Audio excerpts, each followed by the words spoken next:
واف و بالحق، اللہ کے بندوں کو اللہ کی طرف بلانا۔ اور اللہ رب العزت فرماتا ہے سورۃ آل عمران 3 نمبر کی سورت اور 110 نمبر کی آیت میں، کنتم خیر امت اخرجت للناس، تم بہترین امت ہو جو انسانیت میں اس کی بھلائی کے لیے نکالی گئی ہو، بہترین امت ہو۔ تأمرون بالمعروف وتنہون عن المنکر، تم بھلائی کی طرف بلاتے ہو، برائی سے روکتے ہو۔ وتؤمنون باللہ، اور اللہ پر ایمان رکھتے ہو۔ وَلَوْ آمَنَ أَهْلُ الْكِتَابِ لَكَانَ خَيْرًا لَهُمْ، اگر یہ اہل کتاب ایمان لے آتے تو ان کے لیے بہتر ہوتا۔ مِنْهُمُ الْمُؤْمِنُونَ، کہ ان کے اندر مومن لوگ ہیں، اچھے لوگ ہیں، وَأَكْثَرُهُمُ الْفَاسِقُونَ، لیکن اکثر جو ہے فاسق ہیں۔ اس آیت کے اندر ہمارے بہترین امت ہونے کی شرط یہ ہے کہ ہم اللہ کے بندوں کو اللہ کی طرف بلائیں، لوگوں کو معروف کی طرف بلائیں اور برائی سے روکیں۔ اگر ہم یہ کام نہیں کرتے ہیں تو بہترین امت کے حقدار نہیں ہوں گے۔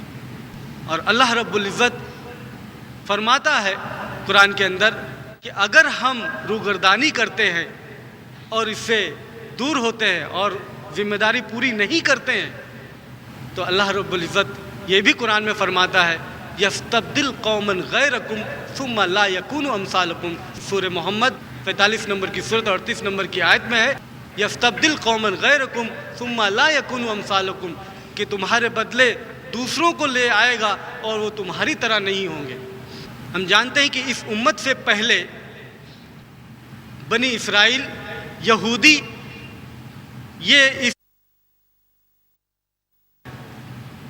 یہودیوں نے یہ ذمہ داری کو نہیں پوری کی۔ ان کے اس ذمہ داری کو نہ پورا کرنے کی وجہ سے یہ ذمہ داری ان سے چھین کر عربوں کو دے دی گئی۔ اور یہ بات اگر ہم بائبل میں بھی دیکھیں تو اسی طریقے سے بات ملتی ہے۔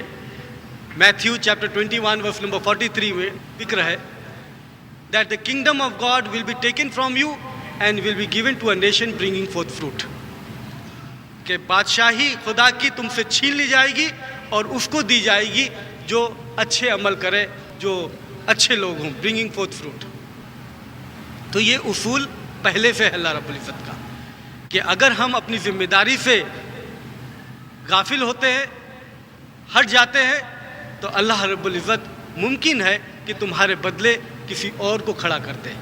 اور یہ سنت اللہ رب العزت نے لگاتار اپنائی ہے۔ بنی اسرائیل پہلے اس پر فائز تھے، بنی اسرائیل کو ڈسپلیس کر کے دوسری امت کو اللہ رب العزت نے لایا۔ اور اللہ رب العزت سورۃ الجمعہ 62 نمبر کی سورت اور 5 نمبر کی آیت میں اس کی مثال یوں دیتا ہے کہ جو لوگ توریت کی ذمہ داری جن کو دی گئی تھی ان کی مثال تو گدھے کی جیسی ہے، کہ گدھا بھی بوجھ اٹھاتا ہے اور یہ بڑا ہی برا بوجھ اٹھانا ہے اس کا، کہ جس طرح گدھے کے اوپر ٹن بھر کتابیں رکھ دی جائے تو وہ کتابیں گدھے سے اس کا کوئی تعلق نہیں ہے، اسی طریقے سے یہ جو لوگ تورات کی ذمہ داری جس کو دی گئی تھی ان لوگوں نے بھی ان کی مثال گدھے جیسی ہے۔ تو اگر یہودی اپنی ذمہ داری سے ہٹتے ہیں تو امت محمدی الحمدللہ اس پر فائز ہو گئی، اس کو ڈسپلیس کی گئی۔ لیکن اگر امت محمدیہ، ہماری یہ امت، ہم لوگ اگر اس ذمہ داری سے دور ہوتے ہیں تو اگر ہم یہ سوچتے ہیں کہ یہودی ڈسپلیس ہو گئے تو ہم بھی ڈسپلیس ہو سکتے ہیں، لیکن یہ سچی بات ہے کہ محمد صلی اللہ علیہ وسلم کے بعد میں کوئی دوسرا نبی نہیں۔ عیسیٰ علیہ السلام کے بعد، موسیٰ علیہ السلام کے بعد الحمدللہ نبی آتے گئے، آئے، اور آخری نبی، آخری پروفٹ، آخری رسول صلی اللہ علیہ وسلم جو ہے وہ محمد صلی اللہ علیہ وسلم ہے۔ ان کے بعد میں کوئی نبی نہیں آئے گا، جو الحمدللہ سورۃ الاحزاب 33 نمبر کی سورت اور 40 نمبر کی آیت میں ہے، ما کان محمد ابا احد من رجالکم، کہ محمد صلی اللہ علیہ وسلم، محمد تم میں سے کسی مرد کے باپ نہیں ہے، ولکن رسول اللہ، لیکن یہ اللہ کے رسول ہے، وہ خاتم النبیین، اور آخری نبی ہیں، خاتم النبیین ہیں، ان کے بعد میں کوئی نبی نہیں، کوئی رسول نہیں۔ تو ظاہر ہے جب کوئی نبی نہیں، کوئی رسول نہیں، تو یہ امت پوری کی پوری ڈسپلیس کیسے ہوگی؟ اگر یہ امت اپنی ذمہ داری سے نہیں پوری کرتی تو پوری کی پوری ڈسپلیس کیسے ہوگی؟ ظاہر ہے کہ پوری کی پوری امت یہ ڈسپلیس نہیں ہوگی، لیکن کیا بعید ہے کہ ہم میں سے کئی لوگ ڈسپلیس آلریڈی ہو گئے ہوں ان لوگوں کے ذریعے جو اتنی بڑی تعداد میں اسلام قبول کر رہے ہیں، اتنی بڑی تعداد میں اسلام قبول کر رہے ہیں۔ اگر امریکہ میں، یورپ کے اندر ہم اس کو دیکھیں گے اور پوری دنیا میں اگر ہم یہ دیکھیں گے تو کتنی بڑی تعداد الحمدللہ اسلام قبول کر رہی ہے۔ فاسٹسٹ گروئنگ ریلیجن جو یورپ کے اندر ہے وہ اسلام ہے۔ تو یہ بعید نہیں کہ ہم کو پتہ بھی نہیں چلے اور ہم ڈسپلیس ہو گئے ہوں۔ تو یہ خوف کھانے کی بات ہے، ہوشیار ہونے کی بات ہے کہ ہم اپنی ذمہ داری کو جو ہم پر عائد ہوتی ہے اس کو پورا کریں، اس کو اپنائیں اور دعوت اللہ اس کو پکڑ کے رکھیں۔ الحمدللہ بات بہت لمبی ہو سکتی ہے، لیکن وقت جو ہے اس کی اجازت نہیں دیتا کہ میں اپنی بات کنٹینیو ہی رکھوں۔ تفصیل کے لیے اگر دعوت کے تعلق سے اور مزید معلومات چاہیے تو ہمارے ویڈیو پروگرام الحمدللہ دستیاب ہیں۔ دعویٰ اور ڈسٹرکشن اس کو آپ دیکھ سکتے ہیں، سن سکتے ہیں اور اس کے باتوں کو لے سکتے ہیں، اور انشاءاللہ اس پر کنونس ہو سکتے ہیں کہ یہ دعوت کا کام کتنا اہم ہے، کتنا ضروری ہے۔ یہ عہد کر لیں کہ یہ اپنی زندگی کے اندر یہ منصب اور یہ ذمہ داری اپنائیں کہ کچھ نہ کچھ آپ جو ہے دوسروں تک دین کی باتیں پہنچائیں۔ یہ ہرگز نہ سوچیں کہ مجھے کچھ نہیں معلوم، میں کچھ نہیں جانتا، میں اگر جب پڑھ لوں گا، جان لوں گا، سیکھ لوں گا، ٹرین ہو جاؤں گا تب کروں گا۔ یہ صورت یہ صحیح نہیں ہے، یہ بات صحیح نہیں ہے، بلکہ اللہ کے رسول صلی اللہ علیہ وسلم حدیث کے حوالے سے یہ بات معلوم پڑتی ہے، بلغوا انی ولو آیا، اگر ایک آیت میرے بارے میں آپ جانتے ہیں تو اس کو بھی تبلیغ کر دو، اس کو بھی پھیلا دو۔ اور طریقہ یہی ہوگا۔ ہم سب جو ہے دعوت کا کام جو IRF کے اندر ہیں، اکثر دائی جو ہے وہ شروع سے ہی ایسے نہیں تھے جیسے ہیں اس وقت۔ ظاہر ہے جب شروع کیے تو وہ ایک بات جانتے تھے، وہ بات وہ شیئر کرتے تھے، بات کرتے تھے لوگوں سے، اور جب بات کرتے تھے تو ظاہر ہے بات چیت کے اندر نئی باتیں پیش آتی ہیں، نئی سوالات آتے ہیں۔ ظاہر ہے ہر سوال کا جواب پہلی ہی میٹنگ میں آپ کے پاس نہیں ہے، تو ظاہر ہے آپ کہیں گے، اس وقت یہ کہنا مناسب ہے کہ بھائی یہ جواب مجھے نہیں معلوم، میں اسٹڈی کرتا ہوں، پھر اس کا جواب آپ اسٹڈی کریں گے، ہوم ورک کریں گے، پھر دوبارہ جائیں گے۔ ممکن ہے کہ ایک وقت ایسا آئے گا جب آپ دعوت کریں گے اور وہ سوال جو آپ سے کرے گا تو وہ سوال پہلے ہو چکے ہیں جس کا جواب آپ کے پاس میں تیار ہے۔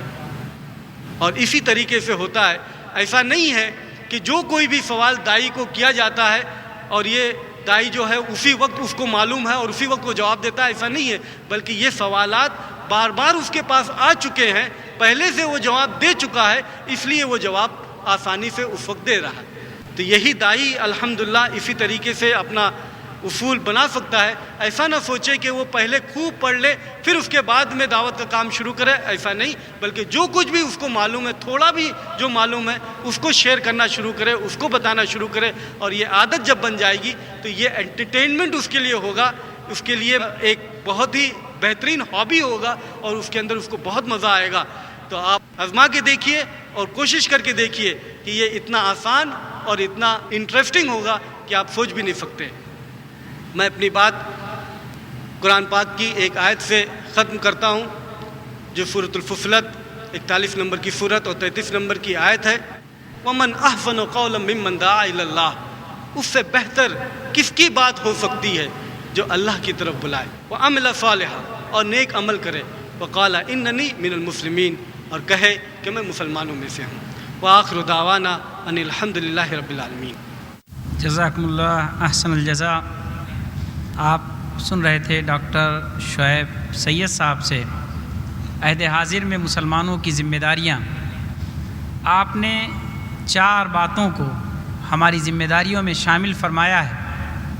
پہلی چیز کہ ہم آپس میں اتحاد و اتفاق پیدا کریں، تعلیمی ترقی حاصل کریں، اقتصادی کامیابی کے زینے طے کریں، اور دعوت اللہ کے کام میں اپنی استطاعت کے مطابق لگ جائیں۔ آئیے ہم سب مل کر یہ عہد کریں کہ انشاءاللہ ہم اپنی اس ذمہ داری کو ادا کریں گے۔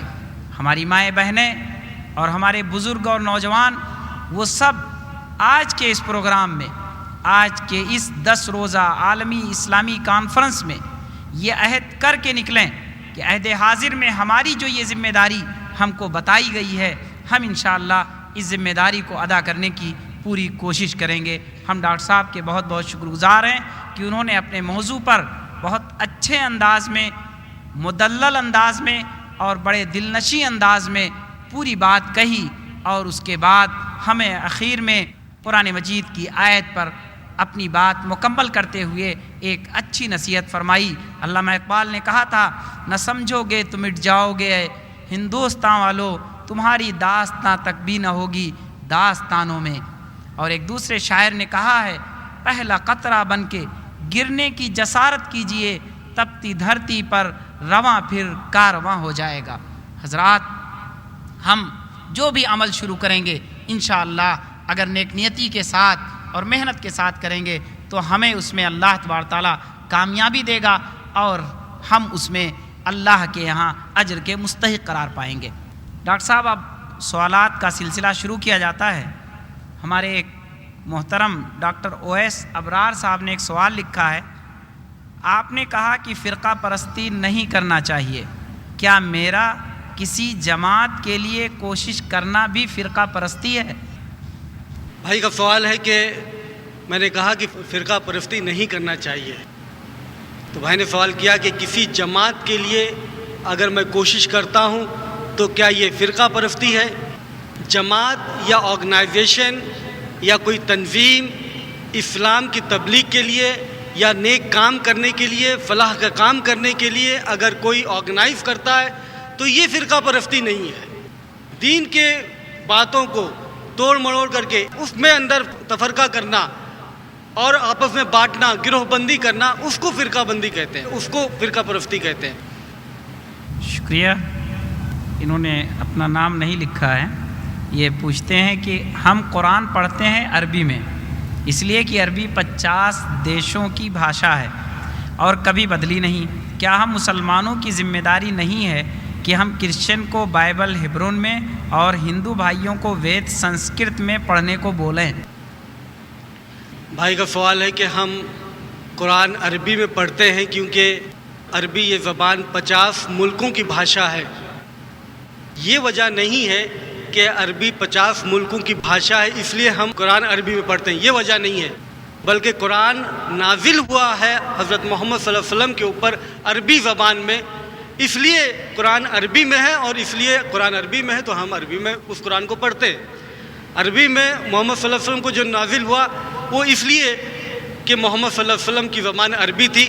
اگر محمد صلی اللہ علیہ وسلم کو اوپر ہیبرو میں یا عبرانی میں یا انگلش میں نازل کرتے تو بات بنتی نہیں، اور اگر نازل کرنے کے بعد میں اس کی تبلیغ کرنا چاہتے وہ انگلش میں تو وہ بھی مشکل ہے، کیونکہ عرب میں جو پہلا آڈینس ہے وہ عرب بھی جانتا ہے۔ تو کل ملا کر کے عربی میں قرآن نازل ہوا، آخری کتاب جو عربی میں نازل ہوئی، اس لیے یہ کتاب عربی میں، اس لیے ہم عربی میں پڑھتے ہیں۔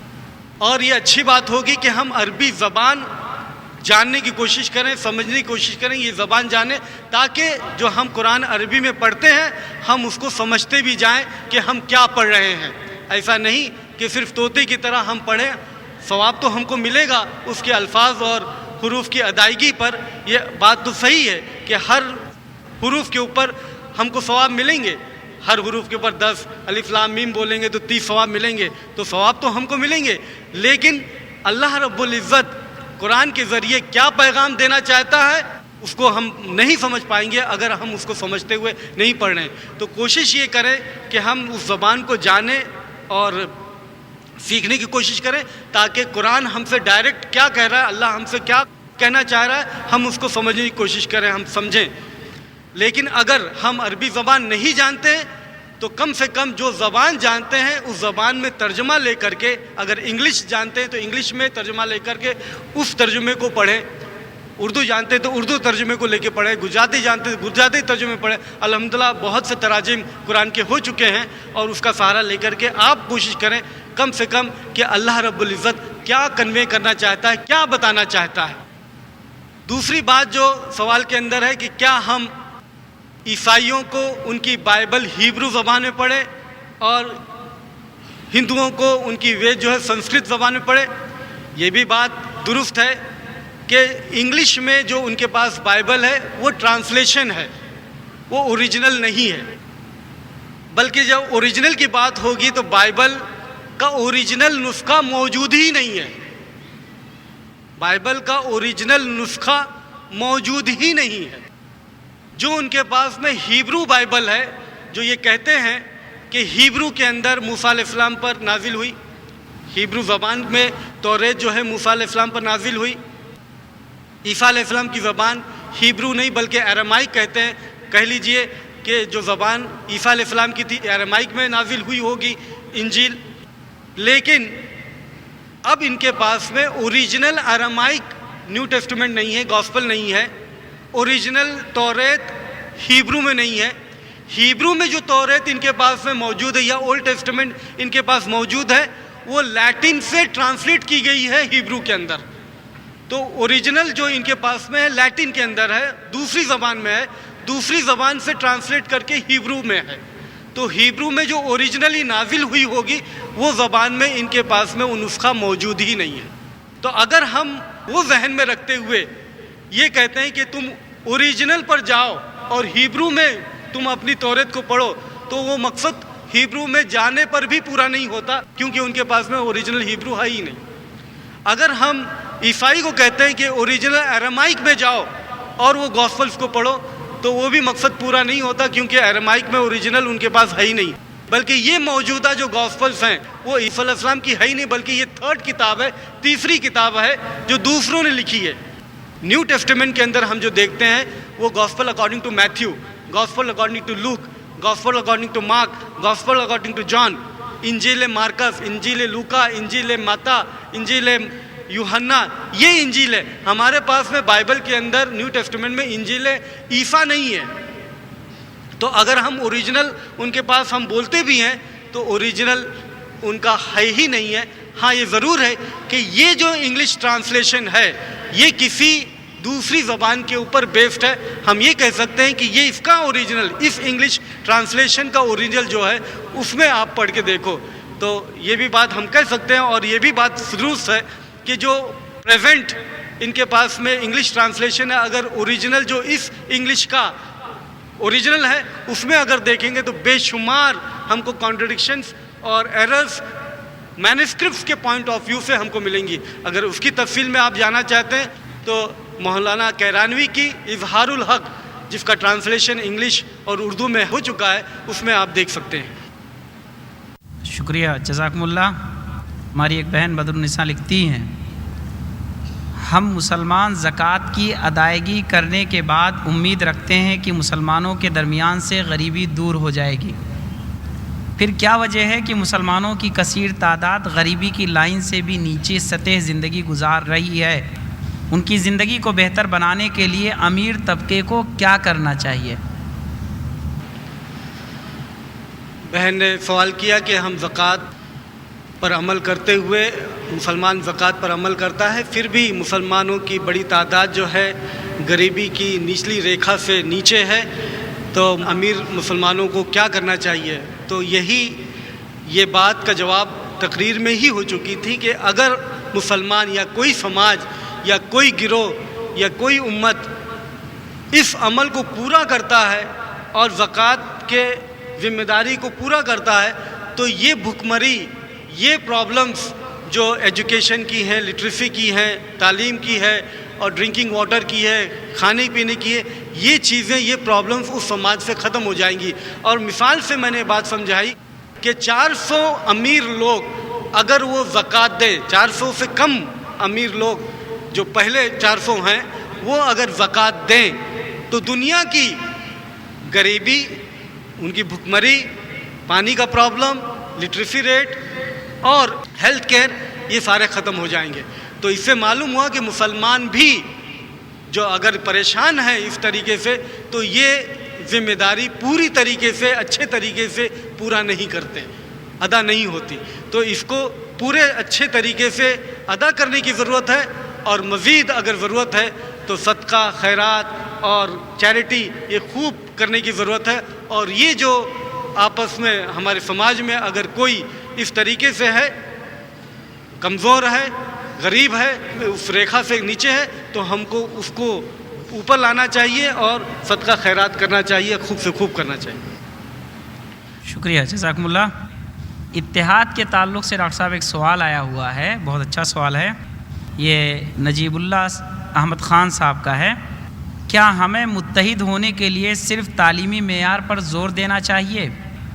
ہر میدان میں تیار رہیں. اس مہنگائی کے دور میں والدین کیسے اعلیٰ تعلیم دیں اپنے بچوں کو تاکہ وہ اپنے آپ کو صحیح راستے پر لائیں؟ کیا ہمیں آپس کی رنجشیں مٹانے کے لیے تیار نہیں ہونا چاہیے؟ یہ کس نے کہہ دیا کہ آپس کے اتحاد کے لیے صرف تعلیم ہی میدان کے اندر ہمیں ترقی کرنی چاہیے, تعلیمی میدان میں ہمیں زور دینا چاہیے؟ یہ بات درست نہیں ہے کہ صرف اور صرف تعلیمی میدان میں زور دینے پر ہی اتحاد قائم ہو جائے گا.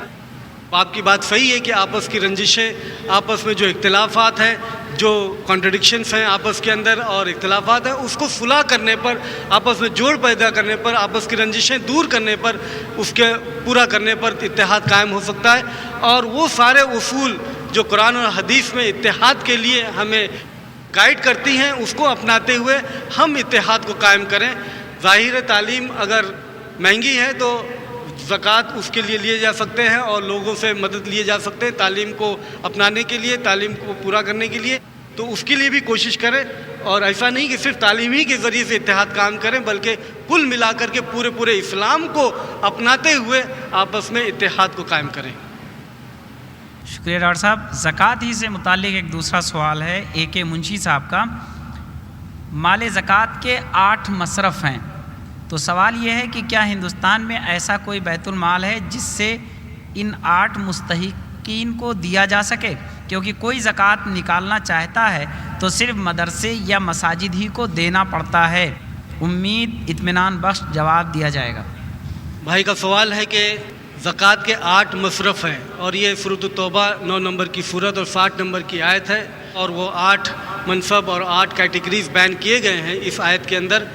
بھائی کا سوال ہے کہ کوئی ایسا انتظام ہے, کوئی ایسی آرگنائزیشن ہے جہاں پر زکوٰۃ جو ہے ان سب 8 مصرفوں میں استعمال کی جاتی ہیں, اور ہم جو دیکھتے ہیں کہ زکوٰۃ کا پیسہ صرف اور صرف ایک ہی مصرف کے لیے استعمال ہوتا ہے.